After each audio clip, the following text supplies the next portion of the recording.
This is France, once seen as unshakable. But today, something far more uncomfortable is unfolding. Behind the museums, cafes, and global influence, a slow decline has begun. In 2023, France exploded with protests after President Emmanuel Macron pushed pension reforms that millions felt were unfair.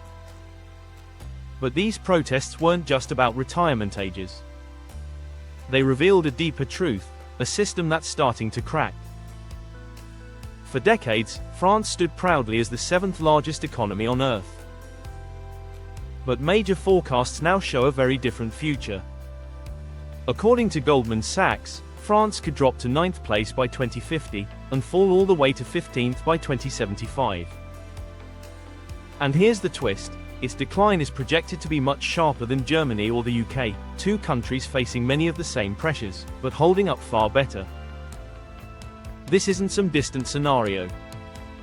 Even looking toward 2030, analysts warn that France will run high deficits, watch its public debt swell, and face a demographic crunch as young, educated workers quietly slip out of the country. A shrinking workforce, rising debt, an aging population, and a growing number of French graduates fleeing to places like the UK, the US, and Australia. But how did a country that once dominated Europe's growth end up here? The answer starts with a moment after World War II, when France made a bold gamble that shaped decades of success, and set the stage for the problems it faces now. And once you see how that system grew, and why it broke, the decline becomes far easier to understand. After World War II, France was devastated, its economy ruined, its population drained, its cities shattered. But then came the shock no one expected. France rebounded faster than almost any nation in Europe. Economists later called this boom les 30 glorieuses, 30 glorious years of growth. The government took control, directing huge amounts of money into industries instead of consumer spending. It wasn't a free market experiment. It was state-guided capitalism, built on central planning and heavy intervention. And it worked, for a while. Factories expanded. Jobs multiplied. Living standards soared. France felt unstoppable. But the miracle began to fade. By the late 1960s, France shifted toward more social spending and away from industrial investment. And in 1983, everything changed again. The country abandoned its interventionist model and moved toward a market-oriented system, shaped heavily by EU rules and liberalized markets. The transition looked modern, efficient, and forward-thinking, but it quietly created problems that France struggles with even today. Growth slowed. Competitiveness slipped. And unemployment became a permanent feature of the French economy. From 2002 onward, France's growth barely moved, and unemployment stayed stubbornly high. Even today, at around 7.8%, it remains above the European average, despite being the lowest level France has seen in 15 years. And here's where things get even more concerning. France scores in the bottom third of OECD countries for all major employment indicators.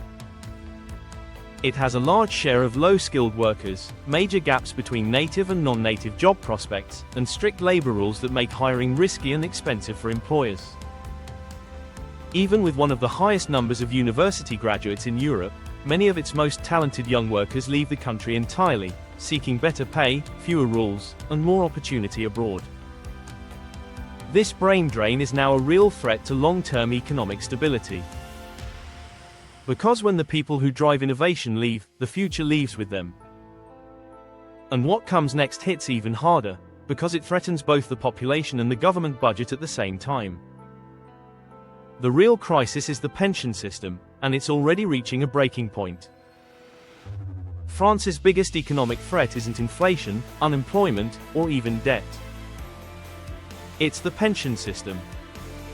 France pays some of the highest pension benefits in the OECD, and unlike countries that save money in advance, France relies almost entirely on workers paying for retirees right now. It's a system built on balance. Young workers support the old. But what happens when you don't have enough workers?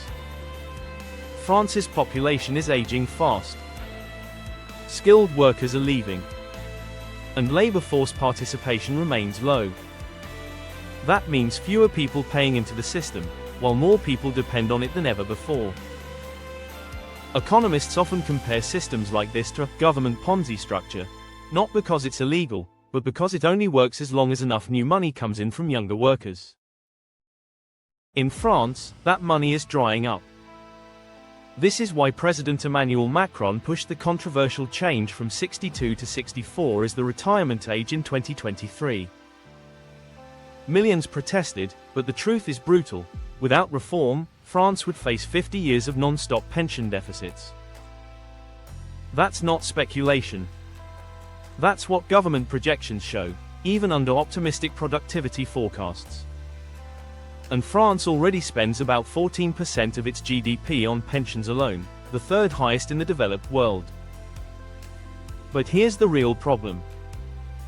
As deficits grow, the government must pay the gap, creating a cycle where rising pension costs push national debt higher, which increases interest payments, which reduces money available for everything else. It's a slow-moving trap. Easy to miss, impossible to escape once it tightens. And that trap is already beginning to snap shut. Because the pension crisis connects directly to France's next big problem, a fiscal storm that's hitting just as global shocks keep piling up. France has been running a fiscal deficit for years, but the last decade has pushed things into dangerous territory. Today, the deficit sits around 4.9%, one of the highest in Europe.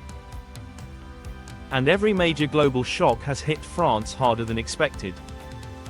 The 2008 financial crisis, the COVID pandemic, the energy crisis, rising interest rates worldwide. Each event forced the government to borrow more, spend more, and widen the deficit just to stabilize the country. And now, the bill is coming due. France's public debt is rapidly moving toward 100% of GDP. Not catastrophic by OECD standards, but high enough to trigger enormous interest payments every single year. Money that could have gone to education, infrastructure, or business investment, instead disappears into servicing old debt. The 2024-2025 budget makes this even clearer. France plans to reduce energy subsidies and phase out pandemic aid, but it also increases spending, €7 billion for the green transition. €25 billion for pensions and social benefits. Adjustments to income tax brackets. So even when France cuts costs, it still ends up spending more. And here's the twist that worries economists. Most of the deficit reduction comes from removing temporary programs, not from real structural fixes. That means once the one-off savings are gone, the deficit problems return. Worse, France's high taxes, the highest in the entire OECD, leave almost no room to raise revenue. Employers already face high labor costs. Workers face high social contributions. Any increase risks pushing companies and talent out of the country entirely. This is why France stands at a fiscal crossroads. If it doesn't change direction soon, the debt burden could grow heavy enough to stall growth for decades. And yet, economic strain isn't what scares analysts the most. What truly haunts long-term forecasts is something deeper, a population problem that Europe still doesn't have a solution for. For any economy, demographics are destiny. And France is now heading toward a wall it cannot avoid. Like much of Europe, France is aging fast. Birth rates are falling. Life expectancy is rising. And the workforce is shrinking at the same time the demand for pensions and healthcare keeps climbing. But France faces an extra challenge that countries like Germany don't experience at the same scale. A growing number of highly educated young people are leaving. Doctors, engineers, software developers, and finance graduates, exactly the people France needs most, are moving to the UK, the US, Canada, and Australia. They're searching for better pay, smoother labor markets, and fewer barriers to career growth. And when top talent leaves, productivity doesn't just slow. It drops. This is how economies lose momentum. Not through one big collapse, but through thousands of small exits. Meanwhile, structural labor issues remain unchanged. High minimum wages. Heavy employer social charges. Rigid rules around hiring and firing. Major gaps between native and non-native employment. High youth unemployment despite high levels of education. France ranks in the bottom tier of OECD nations in job quantity, and the mismatch between degrees and real jobs keeps growing. Many graduates are now overqualified for the roles available, or underexperienced for the roles they want. This creates frustration. And frustration creates emigration. But the demographic crisis doesn't just hurt growth. It threatens France's ability to sustain its social model, its pension system, and its long-term economic standing. And that leads to the final question. Can France escape this path, or is the decline already locked in? The answer depends on what happens next. And the window for action is shrinking. France is not collapsing. It's not Italy. It's not Spain. And it still has world-class industries, strong institutions, and a central role inside the European Union. But none of that changes the simple reality. France is running out of time to fix the problems that have been building for decades. Unemployment pressures.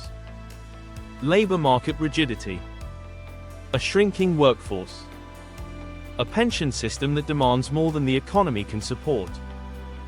And a debt burden that grows heavier with every crisis. France now stands at a crossroads. One path leads to overdue reforms, policies that could revive the labor market, stabilize pensions, boost investment, and restore long-term growth. It would require political courage, public acceptance, and years of steady adjustment. The other path leads to something slower, quieter, and far more serious. A long decline hidden behind temporary fixes, short-term budgets, and constant borrowing, until eventually France slips below the global economic powers it once stood beside. This moment matters. Because what France chooses next won't just shape its economy. It will shape its influence, its society, and its future role in the Western world. Now the real question becomes: what do you think? Is France facing a slow decline it cannot escape, or can the country turn this around with bold reforms? Leave a comment and share what you think.